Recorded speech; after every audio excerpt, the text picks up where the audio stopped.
तो कहानी की शुरुआत एक पार्टी को दिखाने से होती है जिसमें कई सारे अंतरिक्ष यात्री और अंतरिक्ष शोधकर्ता आए हुए थे। इसी पार्टी में हम लूक, जिम, फिल, वुडी और वुडी की पत्नी टेरी को देखते हैं। ये सभी लोग एस्ट्रोनॉट्स होते हैं। वहीं हमें पता चलता है कि लूक कुछ हफ्ते बाद एक स्पेस मिशन के लिए मार्स यानी मंगल ग्रह पर जाने वाला है, जबकि इस दौरान उसके दोस्त जिम, फिल, वुडी और टेरी इंटरनेशनल स्पेस स्टेशन से उसके मिशन की निगरानी रखने का काम करेंगे। इनके बीच की बातों से हमें ये पता चलता है कि पहले इस मिशन के लिए जिम और उसकी पत्नी मैगी जाने वाले थे, लेकिन अचानक मैगी की तबीयत खराब होने की वजह से जिम ने इस स्पेस मिशन में जाने से मना कर दिया, क्योंकि वो मैगी के पास रहकर उसका ख्याल रखना चाहता था, मगर शायद किस्मत को कुछ और ही मंजूर था और इस बीमारी की वजह से जिम की पत्नी की मौत हो जाती है, जिस कारण वो अंदर से बुरी तरह से टूट जाता है। और यही वजह थी कि जिम की जगह लूक को मंगल ग्रह पर जाने के लिए सिलेक्ट कर लिया जाता है। अब यहाँ से सीन 13 महीने बाद के समय पर शिफ्ट होता है और हम लूक के साथ कुछ और अंतरिक्ष यात्रियों को देखते हैं, जिन सब ने मार्स पहुंचकर वहाँ पे अपनी खोजबीन शुरू कर दी थी। इस खोज के दौरान उन अंतरिक्ष यात्रियों को अपने सामने एक बहुत बड़ा पहाड़ नजर आता है, जिसमें से कोई सफेद पत्थर जैसी चीज नजर आ रही थी। उसे देखकर पहले तो इन्हें लगता है कि शायद ये बर्फ का बहुत बड़ा टुकड़ा है, लेकिन मार्स पर बर्फ का इतना बड़ा टुकड़ा मिलना लगभग नामुमकिन बात थी, इसलिए वो ये सारी जानकारी स्पेस स्टेशन के पास भेजते हैं। साथ ही लूक और उसके सभी साथी एक और वीडियो मैसेज के जरिए जिम को जन्मदिन की शुभकामनाएं देते हैं, क्योंकि जिस दिन उनका मैसेज स्पेस स्टेशन पर पहुंचने वाला था, असल में उसी दिन जिम का जन्मदिन भी था। इसके बाद वो सभी उस सफेद पत्थर जैसी चीज की नजदीक से जांच करने के लिए उसके पास जाते हैं। वहाँ पहुंचकर उन्हें ये पता चलता है कि इस पत्थर से किसी तरह की धीमी आवाज आ रही है, इसलिए वो अपनी मशीनों के जरिए उस आवाज को कैप्चर करके खुद कुछ सिग्नल्स उस पत्थर की ओर भेजते हैं। लेकिन ऐसा करते ही उनके सारे डिवाइस अचानक से काम करना ही बंद कर देते हैं और देखते ही देखते आसपास के पत्थर हवा में उड़ने लग जाते हैं, जिसके साथ वहाँ धूल भरा एक तेज तूफान उठने लग जाता है, जो एक बड़े से सांप का आकार ले लेता है। और फिर वो तूफान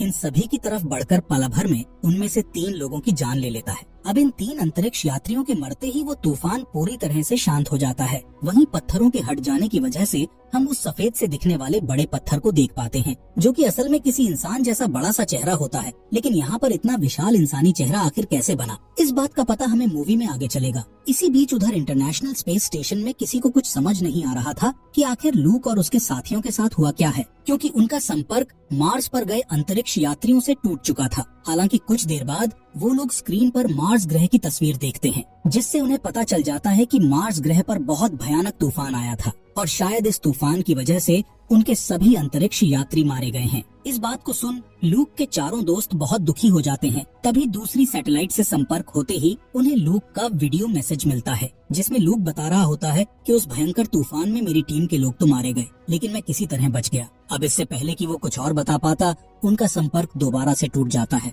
ये देख लूक के चारों दोस्त उसे बचाने के लिए मार्स पर जाने का फैसला करते हैं, लेकिन उनका सीनियर जिसका नाम रे था, वो उन लोगों को मार्स पर जाने की अनुमति नहीं देता। वो बताता है स्पेस स्टेशन से मार्स तक जाने में पूरे 6 महीने का टाइम लगता है और इतने समय तक लूक का बच पाना बहुत मुश्किल है। साथ ही साथ रे को ये शक भी था कि उन्हें लूक का वीडियो मैसेज मिलने तक क्या पता लूक जिंदा ही ना हो, पर इसके बावजूद वो चारों किसी तरह रे को मना लेते हैं, जिस पर रे उन्हें एक स्पेस शिप देकर मार्स ग्रह पर जाने की परमिशन दे देता है। आगे हमें कुछ दिन बाद का समय दिखाया जाता है, जहां फिल कुछ कैंडीज से डीएनए जैसा स्ट्रक्चर बनाकर जिम को दिखाते हुए कहता है कि ये डीएनए मेरी होने वाली पत्नी का होगा, जिस पर जिम उसमें से कुछ कैंडीज लेकर खा लेता है। इसके बाद जिम अकेले बैठकर अपनी पत्नी मैगी को याद करते हुए उसके वीडियोस देखने लगता है। अब इसी तरह से सफर करते हुए जब इन सभी को मार्स तक पहुंचने में सिर्फ 1 दिन ही बचा होता है, तो फिल और टेरी मार्स पर जाने का सिमुलेशन शुरू कर देते हैं। लेकिन तभी शटल के आसपास घूम रहे मीटियोरॉइड्स के छोटे छोटे टुकड़े उनके शटल से टकराकर उसमें कुछ छोटे छेद कर देते हैं। इसमें से एक छेद से मीटियोरॉइड्स फिल के हाथ पर जा लगता है, जिससे उसके हाथ से खून निकलने लगता है। साथ ही इन छेदों की वजह से स्पेस शटल की ऑक्सीजन कम होने लगती है, जबकि फिल के हाथ से निकला खून एक जगह से बाहर निकलने लगता है और ये वही जगह थी जहाँ छेद हुआ था। ये देख वुडी उसे बंद कर देता है, लेकिन अब भी उनके शटल का ऑक्सीजन कम हो रहा था, यानी दूसरा छेद अभी बचा था। पर उसे ठीक करने के लिए वुडी को बाहर जाना पड़ता है, लेकिन उसे दूसरा छेद नहीं मिल रहा था। वहीं दूसरी तरफ टेरी एक ड्रिंक का पाउच लेकर उसकी ड्रिंक को बाहर निकाल देती है और ऐसा करते ही वो ड्रिंक शटल के दूसरे छेद से बाहर निकलकर बर्फ की तरह जम जाती है, जिसे देखकर बाहर मौजूद वुडी उस दूसरे छेद को भी बंद कर देता है, जिससे उनकी ऑक्सीजन जो 10% पर पहुंच गई थी वो वापस से नॉर्मल हो जाती है। इसके बाद वुडी वापस अंदर आ जाता है, जबकि हम देख पाते हैं कि उनके शटल के फ्यूल पाइप में मीटियोरॉइड्स की वजह से काफी सारे और छेद हो गए हैं। लेकिन इस बात का उन सबको बिल्कुल भी नहीं पता होता। इसलिए वो लोग मार्स पर उतरने के लिए शटल के फ्यूल को चालू करके उसे इग्नाइट करने की कोशिश करते हैं, पर उनका बहुत सारा फ्यूल उसके पाइप के छेद से निकलकर स्पेस में जम जाता है और वो जमा हुआ फ्यूल उनके शटल के पीछे की ओर तैरने लगता है। तभी जिम शटल को इग्नाइट करता है, जिससे शिप के पीछे तैर रहे फ्यूल में आग लगने के कारण जोर से धमाका होता है और उसका इंजन टूटकर अलग हो जाता है, यानी कि अब सभी लोग बुरी तरह से फंस चुके थे। इसी बीच उन्हें नासा के रिसप्लाई मॉड्यूल के बारे में याद आता है, जो नासा ने सालों पहले मार्स की ऑर्बिट में भेजा था, और यही एक रास्ता था जिसकी मदद से वो सभी सही सलामत मार्स तक जा सकते थे। यहाँ वुडी के कहने पर वो सभी अपने शटल के बाहर आ जाते हैं, जहाँ थोड़ी दूर पर उन्हें रीसप्लाई मॉड्यूल दिख जाता है। इस पर वुडी एक तार को लेकर अपने आप को रीसप्लाई मॉड्यूल तक लॉन्च करने का फैसला करता है, ताकि वो इस तार के दूसरे हिस्से को उससे जोड़ सके और इसके जरिए बाकी सभी मॉड्यूल तक आराम से पहुँच जाए। लेकिन उसकी स्पीड ज्यादा होने के कारण वो उस मॉड्यूल से टकरा जाता है और खुद को संभाल नहीं पाता। इससे होता ये है कि वो इस मॉड्यूल से काफी दूर निकल जाता है, मगर उसने इस सब के बावजूद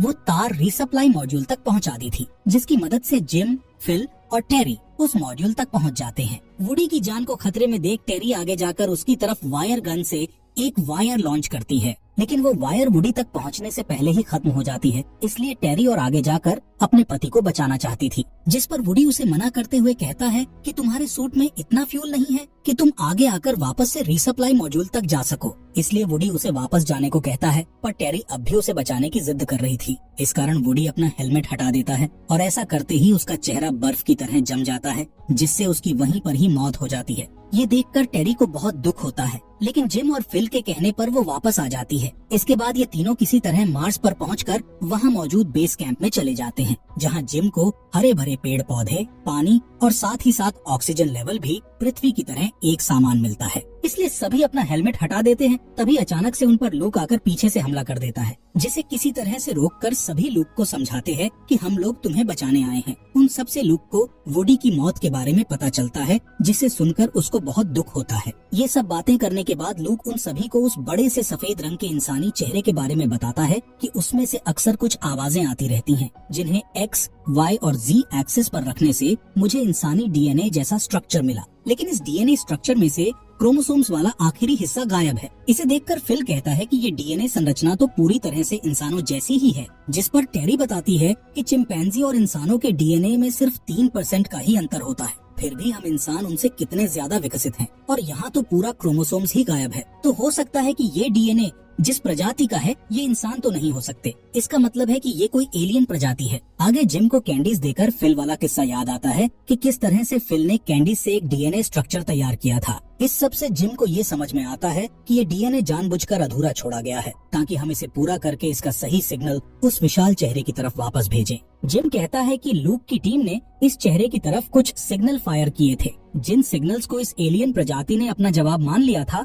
पर क्योंकि वो जवाब हमारे DNA क्रोमोसोम्स को पूरा नहीं कर रहा था, इसलिए उस चीज ने लूक और उसकी टीम को अनजान समझकर उन पर हमला कर दिया, जिसमें किस्मत से लूक की जान बच गई। यानी अब हमें इस सिग्नल से गायब क्रोमोसोम को सिग्नल में कन्वर्ट करना होगा और फिर उस सिग्नल को वापस उस विशाल चेहरे की तरफ फिर से ट्रांसमिट करना होगा। इसके बाद सभी गायब क्रोमोसोम का पता लगाकर उसे जल्दी से सिग्नल में कन्वर्ट करके एक रोवर के जरिए उस विशाल चेहरे की तरफ ट्रांसमिट कर देते हैं, जिसके वहाँ पहुँचते ही उस चेहरे में एक बहुत ही तेज रोशनी चमकती है और इसी रोशनी के साथ वहाँ एक दरवाजा खुल जाता है। ये देख जिम, लूक और टेरी उस दरवाजे के अंदर चले जाते हैं, जबकि वो लोग फिल को ये निर्देश देते हैं कि अगर एक निश्चित समय के बाद हम तीनों बाहर ना आए तो तुम बिना सोचे लूक की शिप से वापस पृथ्वी की तरफ लौट जाना, ताकि मार्स की इस अजीब सी चीज के बारे में वहाँ के लोगों को भी पता चल पाए। उधर उन तीनों के अंदर पहुँचते ही वहाँ का दरवाजा बंद हो जाता है। वहीं जिम देखता है कि उसके डिवाइस में पृथ्वी जैसा बदलाव दिख रहा है, यानी कि इस जगह पर पृथ्वी जैसा वातावरण है, इसलिए सभी अपना हेलमेट उतार देते हैं।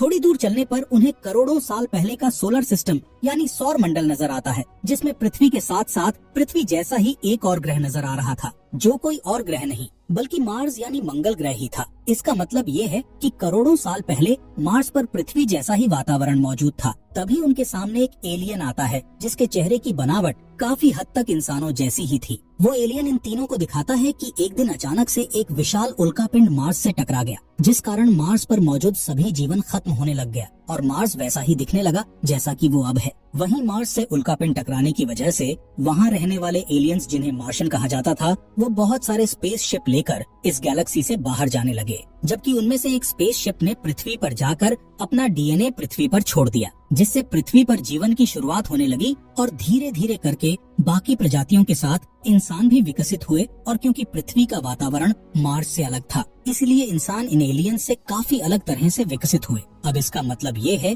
कि ये मार्शियंस ही असल में इंसानों के पूर्वज हैं। यहाँ उस एलियन को देखकर हम ये समझ पाते हैं कि ये वही एलियन है जिसने करोड़ों साल पहले पृथ्वी पर जीवन की शुरुआत की, और एक बहुत उन्नत प्रजाति होने के कारण वो इतने सालों तक जिंदा रह पाया। दरअसल वो एलियन इसी इंतजार में था कि कभी न कभी कोई बुद्धिमान जीव मार्स पर आकर उसकी डीएनए वाली पहेली को सुलझाकर अपने पूर्वजों के बारे में जान पाएगा। और आज वो दिन आ गया जब लूक, जिम और टेरी अपने पूर्वज से मिल रहे थे। इसके बाद वो एलियन इन सभी से कहता है, तुम चाहो तो हमारे साथ एक दूसरी गैलेक्सी के दूसरे ग्रह पर साथ में रह सकते हो, जहाँ बाकी एलियंस रह रहे हैं। जिस पर जिम उसका ये ऑफर स्वीकार कर लेता है, लेकिन बाकी सभी को वापस पृथ्वी पर जाना था क्योंकि उनकी वहाँ एक जिंदगी थी। पर जिम ने अपनी पत्नी को खो दिया था, इसलिए उसे फर्क नहीं पड़ता कि चाहे वो जहाँ भी रहे। जिम उस एलियन के कहने पर सफेद सी दिखने वाली एक चीज पर जैसे ही पैर रखता है तो वो एक तरह के कैप्सूल में बदल जाती है, जिसमें कुछ ही देर में पानी भरना शुरू हो जाता है। पर फिर भी जिम आराम से सांस ले पा रहा था। बाकी लूक और टेरी